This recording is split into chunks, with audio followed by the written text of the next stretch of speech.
da aviação tem que dominar essa tecnologia, pelo menos entender como ela contribui dentro do seu equipamento. E agora nós temos o nosso professor Câncio, que vai encerrar.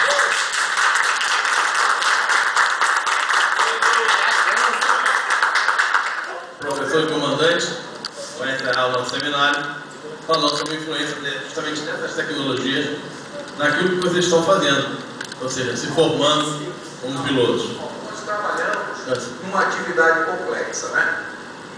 E a influência dessas tecnologias, que cada vez mais foi avançando,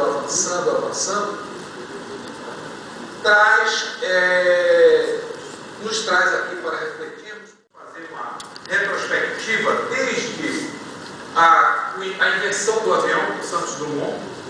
Vamos passar na primeira metade do século XX, né, vendo tanto a parte técnica quanto a parte do contexto, que tipo de homem estava inserido, né, naquele contexto da primeira metade do século XX, que tipo de homem estava na segunda metade do século XX e agora, atualmente. Lembre-se, Santos Dumont, quando inventou o avião, quando ele entregou, quando ele se tornou o primeiro piloto, né, de avião do mundo, né, e foi autodidata, quando ele entregou foi um fato histórico, que só agora nós vemos. Só que neste momento aqui também é um fato histórico. Será um fato histórico? Nós estamos fazendo história aqui, neste momento, porque estamos numa transição onde nós temos pilotos experientes, sem formação, só com habilitação, e temos a nova geração que está tendo formação sem ainda experiência. Então essa transição, né, essa dicotomia, né, que há, é que justamente nós vamos estudar, nós vamos ver, e para onde aponta, né, as novas tecnologias, quais as influências, onde vamos desembocar, onde desembocamos, melhor dizendo. Assim, às 16h45 do dia 23 de outubro de 1906, Santos Dumont, né, abalou o mundo com a espantosa novidade de Bagatelle, efetuando voo a 60 metros.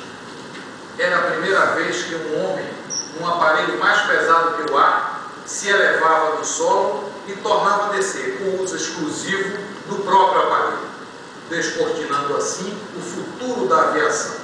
Santos Dumont acabava de inventar e entregar ao mundo o primeiro aeroplano, sendo ele o primeiro, como disse, piloto de aeronaves, que obteve a sua formação através das suas experiências. Então isso é um marco, constatando-se que o primeiro piloto da história da aviação se autoformou. A primeira metade do século XX, nós vamos encontrar, ela foi marcada, né, pródiga em movimentos intelectuais e políticos que propugnavam, né, que defendiam a doutrina de um poder aéreo unificado e a criação de uma força aérea. Era Vargas, nós víamos aí, isso tecnologicamente, no contexto, né, da parte tecnológica. Mas que homem vivia na primeira metade do século XX? Era um homem conservador, ele tinha valores como a família, o casamento, não é? Ele tinha o seu emprego ali, normalmente, iria se aposentar, né, depois. Então era uma sequência muito precisa. Religião, né? A religião tinha um peso, né? Eu só estou aqui fazendo uma leitura, né? Não aqui quando nós fizermos a comparação. Na segunda metade, não estaremos fazendo nenhum juízo de valor, né? Então este homem, ele era casado, o ser humano, o irmão, né, era filho normalmente do mesmo pai e da mesma mãe, né? Então eram valores assim bem conservadores, né? Então isso que definiu a primeira metade do século XX em termos de tecnologia, que se buscava, né? E o ser humano que ali estava, o ser humano de um modo geral. Mas na aviação nós temos aqui a Varig, fundada em 27, a VASP em 34, a NAB, a Aerovias Brasil, Cruzeiro do Sul, LAB, tinha a Sadia, que depois virou Transbrasil.